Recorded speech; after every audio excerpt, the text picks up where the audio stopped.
맞춤형 은혜를 제공하시는 예수님, 맞춤형 은혜를 제공하시는 예수님이란 제목으로 우리 함께 말씀 나누기 원합니다.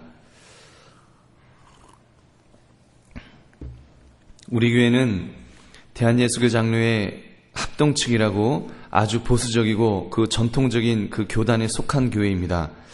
대한민국에서 규모에 있어서는 가장 큰 장자교단이고 또 신비적 체험과 또 성경 말씀 중에 어디에도 비중을 두느냐고 한다면 말씀이라고 말할 수 있는 그런 교단입니다. 그러다 보니까 신앙생활을 하는 모습도 대체적으로 점잖습니다. 기도를 해도 좀 점잖게 하고 찬송을 불러도 좀 엄숙하게 부르고 또 말씀을 굉장히 강조하는 그런 교단입니다. 그러다 보니까 신비적인 성령 체험 쪽은 다소 약한 면이 있습니다. 그래서 뭔가 신비한 성령 체험을 얼마나 하였는가를 조사해보면 거의 아마 10명 중에 한 7, 8명 정도는 그런 체험이 없노라고 그렇게 말할지도 모르겠습니다. 여기에 영적인 갈등이 있습니다. 간혹 간증을 듣다 보면 누구는 천국에 왔다, 갔다 왔다, 이렇게 입신을 했다, 이런 간증들을 하기도 합니다. 또 성령이 하얀 빛 속에서 자기에게 이렇게 오는데 그때 정말 신비한 그런 어떤 기쁨을 맛보았다, 이런 이야기도 하시고, 또 어떤 분은 죄가 이렇게 하나님께서 보여주시는데 약방의 처방처럼 쫙 보여주시는데 정말 하루 종일 그것 때문에 이렇게 회개하고 기도했다, 이런 간증들. 또는 어느 날 기도하는데 성령이 나에게 임하시면서 정말 뜨거운 것이 내 아픈 것을 확 하고 지나가는데 그러고 나서 암이 나았다, 이런 간증들을 이렇게 하시는 분들이 있습니다. 수많은 이런 영적 체험의 간증들로 인해서 그런 이야기를 듣다 보면 또 이렇게 장로교 교인들은 다소 기가 죽어 있는 것이 그런 또 우리의 모습일 수 있습니다. 과연 그런 영적 체험, 신비적 체험에 대해서 어떻게 생각을 해야 되겠습니까? 반드시 나에게도 있어야 하는, 없으면 무엇인가 부족한 믿음 없는 신앙생활을 하는 사람으로 생각해야 되겠습니까? 여러분, 우리는 오늘 말씀을 통해서 예수님께서 병자를 치료하시는 모습을 살펴보면서 은혜의 다양성에 대해서도 한번 생각해 보기를 바랍니다. 오늘 본문은 예수님께서 이방 지역을 다니시면서 병자를 고치시는 사건을 보여주고 있습니다. 31절 보니까 예수께서 다시 두로 지방에서 나와 시돈을 지나고 데가볼리 지방을 통과하여 갈릴리 호수에 이르시매라고 했습니다. 이 두로는 갈릴리 호수의 북서쪽에 있는 이스라엘의 접경 지역입니다. 이방 사람들의 지역입니다. 또 시돈은 두로에서부터 북쪽으로 20km 더 위쪽에 위치해 있는 곳입니다. 예수님은 거기를 통과하셔서 데가볼리라고 하는 갈릴리 호수의 남동쪽으로 이렇게 오셨습니다. 데가볼리는 헬라 말인데 10이라는 뜻의 열이라는 뜻의 데가와 성읍이라는 뜻의 볼리라는 단어가 합성어입니다. 그래서 알렉산더 대왕 이후에 헬라어를 사용하는 사람들을 거주시킨 헬라 성읍 10개를 말하는 것입니다. 예수님께서 바로 그곳을 지나가시면서 병자를 고치셨던 것입니다. 이때 사람들이 귀먹고 말 더듬는 사람을 데리고 와서는 예수님께서 고쳐주시기를 간구했습니다. 이때 예수님께서 그 사람을 독특한 방법으로 고치시는 것이 오늘 본문의 내용입니다. 일반적으로는 예수님께서 말씀으로 많이 고쳐주셨는데 이 사람의 경우는 독특한 방법을 사용하셨습니다. 그러므로 우리는 오늘 이 본문을 통해서 조금 전에 말씀드린 대로 예수님께서 이 귀가 먹은 사람을 고치실 때 독특한 방법을 사용하신 것을 보면서 예수님께서 나를 대하실 때도 뭔가 독특한 어떤 방법으로 우리를 대하여 주실 것이라는 것을 여러분 생각해 보시기 바랍니다. 그러므로 나를 향하신 주님의 깊은 은혜를 우리가 다시 한번 깨달을 수 있는 그런 시간 되시기를 주님의 이름으로 축원합니다. 첫 번째로 예수님은 다양한 방법으로 치료하셨다는 것입니다. 다양한 방법이라는 것입니다. 33절부터 35절 보니까 예수님께서 그 사람을 따로 데리고 무리를 떠나사 손가락을 그의 양귀에 넣고 침을 뱉어 그의 혀에 손을 대시며 하늘을 우러러 탄식하시며 그에게 이르시되 에바다 하시니 이는 열리라는 뜻이라. 그의 귀가 열리고 혀가 맺힌 것이 곧 풀려 말이 분명하여졌더라. 여러분, 좀 전에 말씀드린 것처럼 보통 예수님은 병자들을 말씀으로 고치셨다 그랬습니다. 그러나 늘 말씀으로 고치시는 것은 아니었습니다. 때로는 특별한 모습으로 고쳐주시곤 했습니다. 이 귀먹은 사람의 경우가 그렇습니다. 사람들은 예수님께서 안수해 주시기를 바랬습니다. 근데 예수님은 손가락을 그의 양귀에 넣고 또 손에 침을 뱉어 그의 혀에 대신 후에 하늘을 우러러 탄식하시고 그에게 에바다라고 하시며 고쳐주셨습니다. 에바다란 아람어로 열리라는 그런 열려라라는 그런 뜻을 가지고 있습니다. 예수님은 간혹 이렇게 아람어를 사용하였습니다. 여러분이 잘 아시는 달리다굼, 일어나라 하시면서 야이로의 딸을 살려주기도 하셨습니다. 아무튼 우리는 예수님께서 이 사람을 고치시는 모습을 통해서 예수님의 다양한 방법의 치료를 우리는 볼 수 있기를 바랍니다. 획일화되게 말씀으로만 고치셨다든가 안수만 하셨다든가 또는 어떤 특별한 어떤 방법을 물을 뿌리셨다든가 이런 것이 아니라 다양한 방법을 사용하셨다는 것입니다.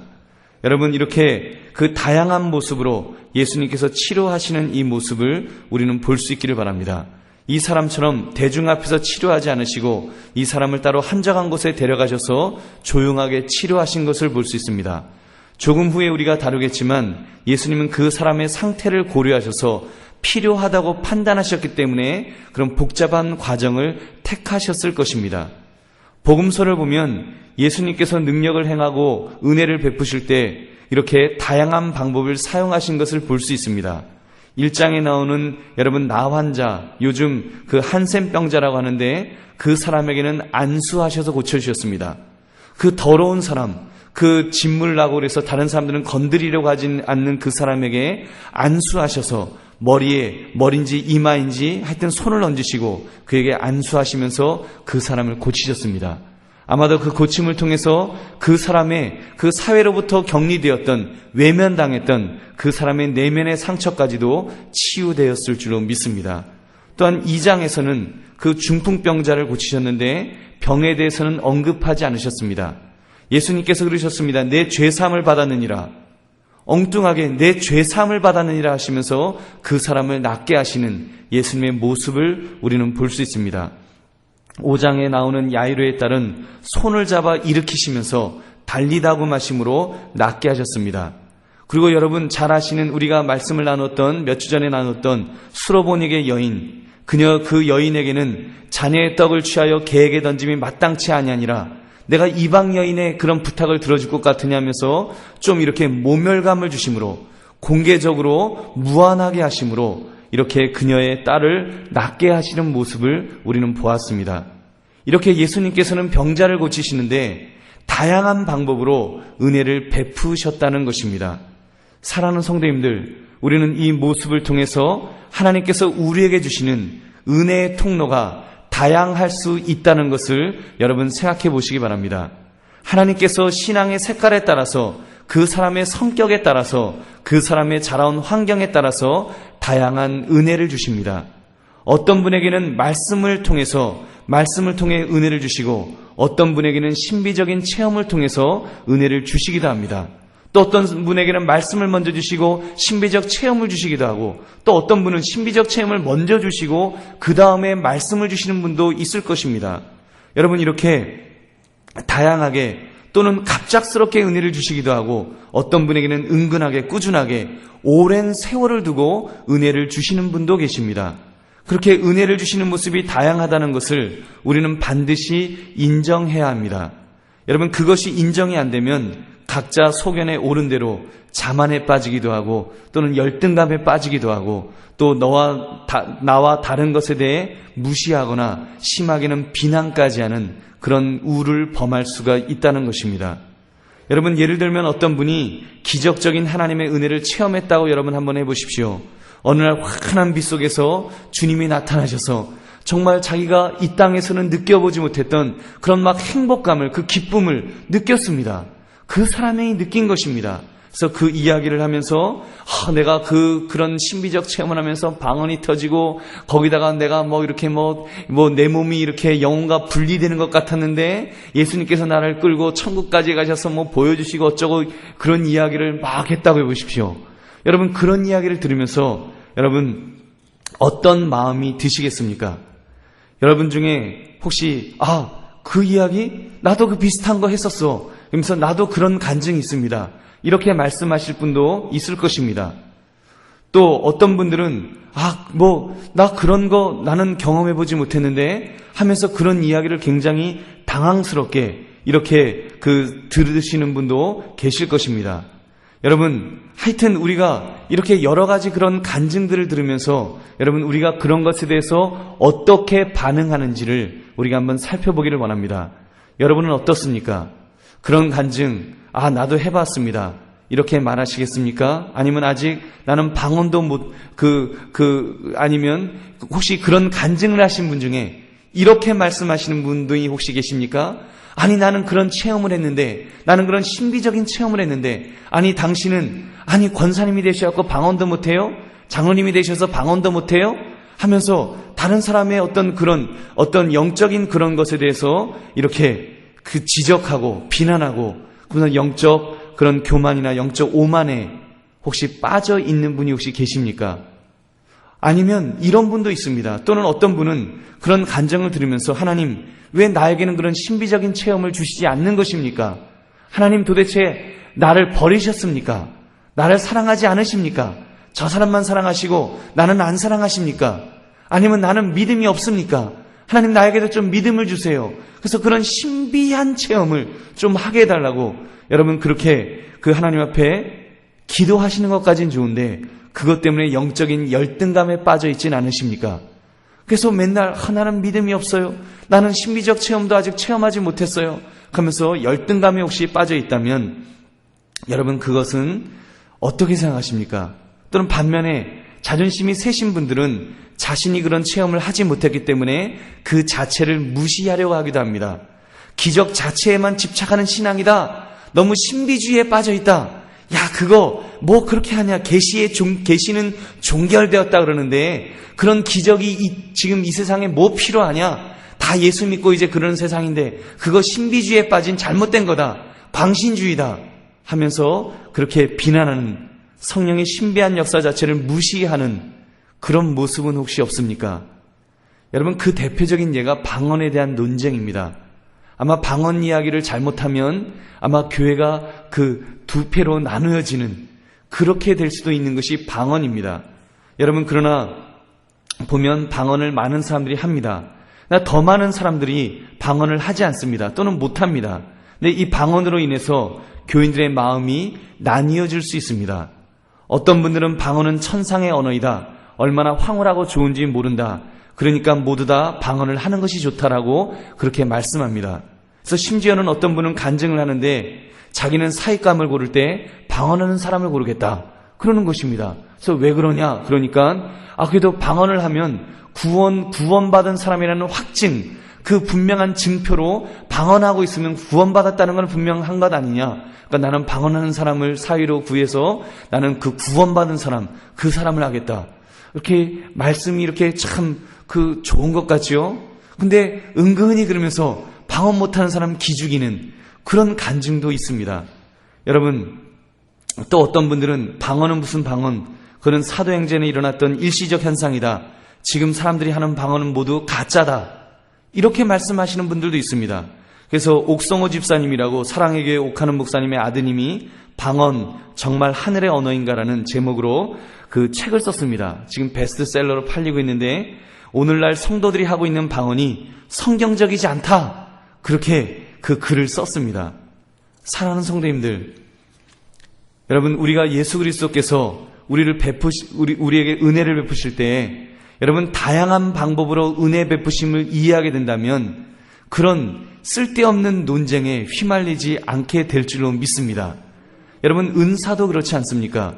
다양한 은사가 있는 것입니다. 하나님께서 우리에게 무엇을 주실 때 한 가지만 주시는 것이 아닙니다. 어떤 사람에게는 한 가지만 주십니다. 어떤 사람에게는 두 가지도 주십니다. 어떤 사람에게는 세 가지도 주시고 각자 다르게 주십니다. 여러분, 여기는요, 다양성이 있습니다.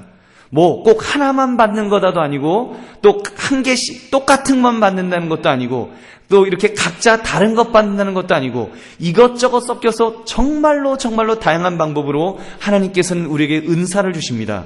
로마서 12장 6절에서 8절에 사도 바울은 이렇게 고백합니다.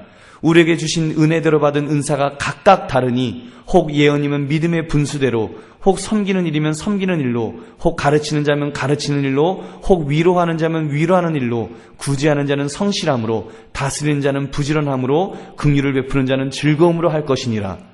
여러분, 사도 바울이 은사라고 하면서 지금 이렇게 또 그 이상의 은사들에 대해서, 다양한 은사들에 대해서 이야기하고 있습니다. 여러분, 그렇게 볼 때 많은 사람들은 자신의 개인적인 경험을 토대로 해서 이렇게 모든 것을 일반화시키려는 그런 우를 범한다는 것을 우리는 반드시 기억해야 합니다.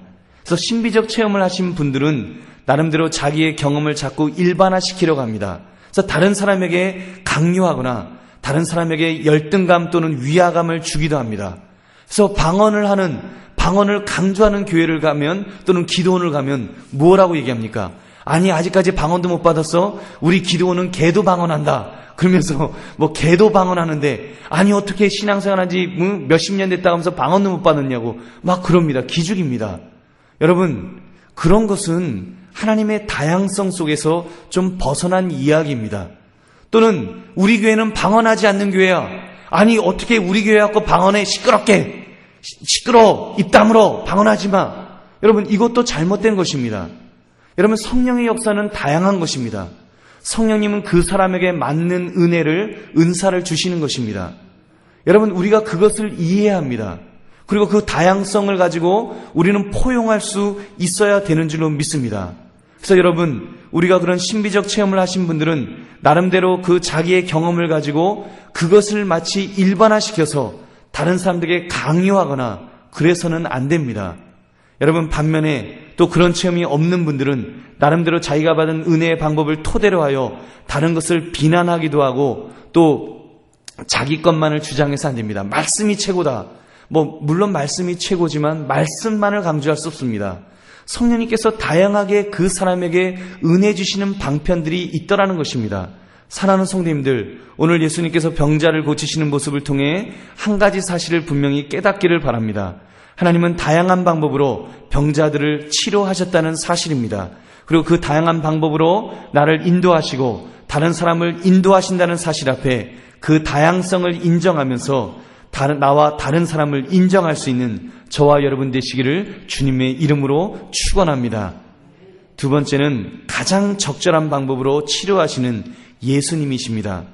왜 예수님은 이 병자에게 이런 특별한 방법을 사용하셨을까요? 저는 귀먹고 말 더듬는 분의 입장을 한번 생각해 봤습니다. 그분은 아무것도 들을 수가 없는 분입니다. 또 자기의 말도 할 수가 없는 분입니다. 근데 지금 사람들이 그 사람을 예수님에게로 데려왔습니다. 그 장소는 사람들이 많은 곳이었습니다. 시끌시끌한 곳이었습니다. 많은 사람들이 막 왁작지껄하면서 떠들고 있는 막 그런 상황에서 바로 그곳에서 수많은 사람들이 있는 곳에서 지금 예수님께서 이 사람에게 듣지 못하는 것을 고치셔야만 했습니다. 예수님께서 이때 만약에 치유 과정을 그곳에서 만약에 고치셨다면 어떻게 되었을까? 듣지도 못하는데 예수님이 에바다라고 하시는데 그 사람도 못 듣고 아무도 못 듣고 그러면서 그 사람의 귀가 어느 순간에 탁 하고 열렸다고 한다면 그래서 그 사람의 귀가 열리고 이제 입이 열려서 말을 합니다. 기적을 체험한 것입니다. 근데 그런 그 치유의 은사를 체험하긴 했는데 그 은혜가 좀 경감되는 것입니다. 얼떨결에 치유받은 것 같아서 이거 내가 도대체 어떻게 나았지? 아니 이렇게 내가 끌려왔다가 예수님이라는 분 앞에 끌려온 거는 같은데 저분이 뭐라고 하는 것 같은데 무슨 소리인지는 전혀 모르겠고 하여튼 그러고는 자기가 막 들리는 겁니다. 그러면 뭘 이야기할래도 할 이야기가 별로 없지 않겠습니까? 근데 예수님께서 이 사람에게 은혜대로 하기 위해서 예수님께서 이 사람을 사람이 없는 한적한 곳으로 부르신 줄로 믿습니다. 한적한 곳으로 부르셨습니다. 그래서 그 사람과 1대1로 만남이 있도록 하셨습니다. 그리고는 듣지 못하는 사람이었기 때문에 그 사람의 귀에 손을 넣으셨을 것입니다. 그리고는 말씀하시는데 또 이렇게 좀 더럽지만 침을 뱉어서 이렇게 그의 혀에 손을 대셨다고 그랬습니다. 좀 약간 더러워. 좀 그럴 수 있지만, 여러분, 그 당시, 예수님 당시에는 치료에 효염이 있다고, 치료에 효염이 있다고 그렇게 생각했다고 합니다. 지금은 우리가 위생이라는 게 있지만 그 당시는 위생이 없지 않았습니까? 그러므로 그런 속에서 이렇게 치료하시는 예수님께서 지금 내가 너를 치료한다는 것을 그 사람이 깨닫도록 그렇게 지금 하고 계시다는 것입니다. 그래서 지금 이 사람에게 이렇게 모든 것을 바디랭귀지로 이렇게 모든 것을 다 이야기해 주신 다음에 그 다음에 말씀하신 것입니다. 그 다음에 에바다 하시면서 열려라 하실 때 그 사람의 귀가 열린 줄로 믿습니다. 여러분, 이렇게 해서 꼭 그 사람에게 필요한 방법으로 치료해 주시며 은혜를 베풀어 주시는 줄로 믿습니다. 사랑하는 성님들, 그렇다면 주님께서 여러분을 찾아오실 때에도 여러분에게 꼭 필요한 모습으로 찾아오시는 줄로 믿습니다. 여러분, 말씀드리지만 다른 사람의 특별한 영적 경험들을 일반화시키려고 하지 마십시오. 그들의 그런 영적 경험을 너무 부러워하지 마시기 바랍니다. 다른 사람의 받은 은혜는 그 사람에게 필요하겠기에 그렇게 주어진 줄로 믿습니다. 여러분에게는 여러분에 맞는 은혜의 방법이 있을 것입니다. 그 방법은 여러분에게 가장 맞는, 가장 필요한 방법인 줄로 믿습니다. 말씀을 통해서 은혜를 주실 수도 있고 오랜 세월을 통해서 주실 수도 있습니다. 또는 갑작스럽게 어느 날 신비적인 체험을 주실 수도 있습니다. 여러분, 어떤 것을 하나님께서 우리에게 주시든 나에게 주시든 그것은 나에게 가장 맞는 것인 줄로 믿습니다. 여러분, 남의 떡이 커 보인다고 남의 은혜를 너무 부러워하지 마십시오. 남의 은혜 받은 것을 또 반대로 정죄해서도 안 됩니다. 그거 가짜다라는 등, 그거 신비주의라는 등 그렇게 우리가 함부로 다른 사람의 것을 판단해서도 안 될 것입니다. 우리는 전능하신 예수 그리스도께서 각 사람에게 필요한 은혜를 각자의 필요에 따라서 가장 적절하게 주신다는 사실을 우리는 분명히 믿으시기 바랍니다. 여러분, 그러므로 세 가지의 태도를 잃지 맙시다. 첫째, 내 것만이 최고인 것처럼 교만에 빠지지 맙시다. 말씀의 은혜 받았다고 말씀이 최고야, 너무 지성주의에 빠져서도 안 됩니다. 또 반대로 너무 신비한 것을 체험했다고 신비주의에 또 빠져서도 안 될 것입니다.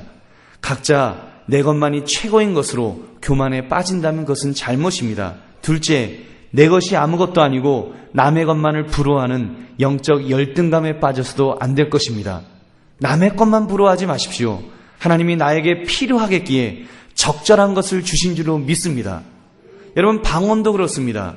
제가 알고 있는 사모님 중에는 정말 기도를 깊이 하시는 분이 있습니다. 기도를 얼마나 깊이 하시는지 모릅니다.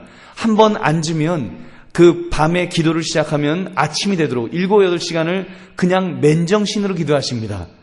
방언 한마디 없이 기도하시는데 깊이 기도의 세계로 그렇게 기도하시는 분도 계십니다. 근데 하나님께서 그분에게는 방언의 은사를 안 주셨대요. 하나님께서 아무래도 안 주셨대요. 또 제가 아는 동기 목사님 한 분은 밤만 되면 상박산에 가셔서 그렇게 기도하시는 분이 있습니다. 거의 반쯤 도사님쯤 되신 분입니다. 정말 밤마다 산에 가서 삼각산에서 기도하시는 그분의 영성이 얼마나 깊겠습니까? 그분이 어느 날, 벌써 오래전 이야기인데 저를 위해서 같이 식사하면서 식사 기도를 하시는데 제가 성령의 그 밀려오는 은혜를, 그분의 그 작은 소리로 기도하는 그 소리에 제가 은혜를 받은 적이 있습니다. 근데 하나님께서 그분에게 방언의 은사는 안 주셨습니다. 필요하기 때문에 여러분, 그 사람에게 주시기도 하고 또 그 사람에게 필요가 없으면 안 주실 수 있다는 사실을 여러분 기억하시기 바랍니다. 그래서 너무나 영적 열등감에 빠지지 않으시는 우리 성도님들 되시기를 주님의 이름으로 축원합니다. 또 한 가지는 내 것을 너무 강조한 나머지 남의 것을 부정하는 오류에 빠지지 마시기 바랍니다. 그래서 다른 사람 너무 메말랐다는 등, 또 너무 신비주의라는 등 우리가 그렇게 다른 사람을 이렇게 판단하거나 또는 부정하게 되면 그거는 여러분 잘못하면 성령의 역사를 부정하는 것입니다. 여러분, 그건 굉장히 무서운 것입니다. 그러므로 우리가 하나님의 그런 은혜 속에서 정말 말씀에 비추어서 잘못되지 않은 한 우리가 다양성을 인정할 수 있는 그런 저와 여러분 되시기를 바랍니다. 그러므로 이제 다른 사람과 비교하라는 생각에서 벗어납시다. 그리고 나에게 찾아오신 주님을 바라보시기 바랍니다. 분명한 사실은 주님은 이 귀가 먹은 사람과 한적한 곳에서 만나기를 원하셨습니다. 즉 인격적인 만남을 원하셨다는 것입니다. 그렇습니다. 여러분에게도 여러분에게 찾아오실 때에도 예수님은 인격적인 만남으로 오실 줄로 믿습니다. 여러분, 이미 여러분에게 찾아오신 예수님이 계십니까? 그 찾아오신 방법이 다양할 것입니다. 여러분, 그것을 잘 붙드십시오. 그것을 기억하십시오. 그리고 그것을 소중히 여기십시오. 괜히 다른 것 생각하지 마시고 다른 사람 것만 부러워하지 마시고 먼저는 하나님이 주님께서 이미 나에게 만나주신 그 방법을 그런 어떤 것을 내가 소중히 여길 줄 알아야 됩니다. 그 속에서 깊은 교제를 해야 됩니다. 주님과의 깊은 만남이 있어야 됩니다. 그러면서 그 안에서 즐기십시오. 주님과의 데이트를 하시기 바랍니다. 주님은 이미 그것이 가장 좋은 방법이기 때문에 지금 이 시점까지 가장 좋은 방법이기 때문에 그렇게 만나 주신 줄로 믿습니다. 하나님께서 여러분에게 찾아오신, 말씀을 통해서 찾아오셨던, 신비적인 체험을 통해서 찾아오셨던, 갑작스럽게 오셨던, 천천히 오셨던, 뜨겁게 오셨던, 미지근한 것처럼 오셨던, 은근하게 오셨던, 여러분, 그것이 여러분에게 가장 적절하기 때문에 그렇게 오신 줄로 믿습니다. 그러면서 주님의 은혜를 사모하는 것입니다. 그러면서 계속해서 주님의 은혜를 사모하며 주님을 초청할 때 주께서 우리에게 필요한 그 다음 단계로 우리를 만나 주실 줄로 믿습니다. 우리에게 맞는 방법으로 만나 주실 것입니다. 그 단계가 있을 것입니다. 우리가 그를 생각하시면서 여러분, 주님과 깊은 교제를, 나와 맞는 맞춤형 교제, 주님께서 꼭 나에게 맞는 방법으로 오시는 그 예수님께서 이미 나에게 맞는 시간표를 만들어 주시고 그 모든 그런 어떤 그 과정들을 만들어 주셔서 이제 요때는 요렇게, 요때는 요때 요렇게 그렇게 해주시는 그 은혜를 생각하시면서 우리가 주님이 주시는 은혜 속에서 기뻐하시며 즐거워하면서 이렇게 깊은 교제를 나눌 수 있는 저와 여러분 되시기를 주님의 이름으로 축원합니다. 마지막으로 다른 사람의 도움을 통해 치료하시는 예수님이십니다. 그 사람이 고침을 받은 것이 어떻게 가능했습니까? 바로 다른 사람들이 그를 예수님에게로 데려왔기 때문에 가능한 줄로 믿습니다. 복음서에는 이런 경우들이 많이 있습니다. 중풍병자를 친구들이 데리고 왔다고 했습니다. 회당장 야이로의 딸은 아버지 덕분에 살아날 수 있었습니다. 소로보니게의 딸 역시 어머니의 간청으로 귀신이 쫓겨나가는 고침을 받았습니다. 그렇게 볼 때 여러분에게는 예수님의 도우심이 필요한 사람들이 없습니까? 여러분, 참으로 힘들고 어려워하는 분들, 예수 그리스도의 도우심이 아니면 살 수 없는 분들이 여러분 주변에 있지 않으십니까? 가족 중에 있습니까? 이웃 중에 있습니까? 또는 직장 동료 중에 있습니까? 그분들에게 도움을 주시기 바랍니다. 그분들에게 예수님에게 나아가야만 살 수 있다는 것을 이야기해 주시기 바랍니다. 그들은 예수님에게로 데리고 나오시기 바랍니다. 그들에게도 하나님의 은혜가 임하시기를 위해서 최선을 다해야 합니다. 여러분, 생각해 보십시오. 여러분이 지금 이 자리에 어떻게 나오셨습니까? 이미 누군가의 인도하심으로 나오신 것 아니겠습니까? 누군가의 기도로 인해서 이 자리에 나와서 신앙생활을 하게 된 것 아닙니까? 여러분, 그렇다면 우리가 그런 영적으로 빚진 자로서 우리가 또 주님의 도움이 필요한, 지금 시점에서 필요한 분들을 위해서 우리가 그들을 인도할 수 있는 저와 여러분 되시기를 바랍니다. 특별히 전도에 대한 열정을 가지시기 바랍니다. 나도 누군가를, 나처럼 주님이 필요한 사람을 주님에게로 데리고 가야 되겠다. 그 마음을 가지시기 바랍니다. 전도에는 왕도가 없습니다. 어떤 획일화된 방법이 없습니다. 내 방법이라는 것이 없습니다. 여러분, 하나님 앞에서 그 사람에 대해서 사랑하는 마음을 가지고 품고 기도하면 가장 적절한 방법을 알려주실 것입니다. 여러분, 내 방법을 고집하지 마십시오. 그 사람에게 맞는 방법이 무엇인지 그것을 찾아보시기 바랍니다. 성령님께서 알려주실 것입니다. 그 사람에게 가장 적절한 방법, 내 가족에게 또는 내 이웃에게 또는 내 직장 동료에게 가장 적절한 방법, 맞춤형의 전도 방법을 알려주실 것입니다. 여러분, 그 방법을 찾는 것입니다. 그리고 그 방법에 하나님께서 함께 해달라고 기도하시면 하나님께서 그 사람을 참으로 우리의 도움을 통해서 그 사람도 주님을 만나게 될 줄로 믿습니다. 여러분, 그렇게 전도할 수 있는 저와 여러분 되시기를 주님의 이름으로 축원합니다. 말씀을 맺습니다. 예수님은 우리에게 맞춤형 은혜를 주시기를 원하십니다. 다른 사람이 경험했던 그 은혜가 아니라 나에게 주시기를 원하시는 특별한 은혜를 주십니다. 여러분, 그 은혜를 사모합시다. 그 은혜를 붙듭시다. 그러므로 누구를 부러워하거나 자만하거나 또는 무시하지 않고 오로지 우리는 주님만을 바라볼 수 있기를 원합니다. 다른 사람 바라보지 마시고 다른 사람이 받은 것을 바라보지 마시고 나에게 주실 예수님만을 바라보시기 바랍니다. 우리는 주님만을 바라보고 신앙생활을 하는 사람들입니다. 다른 사람을 바라보는 것이 아닙니다. 그래서 우리는 참으로 주님만을 바라보면서 내게 주시는 은혜를 사모하며 그렇게 주님과 깊은 영적 교제를 나누시는 저와 여러분 되시기를 주님의 이름으로 축원합니다. 우리 함께 기도하겠습니다.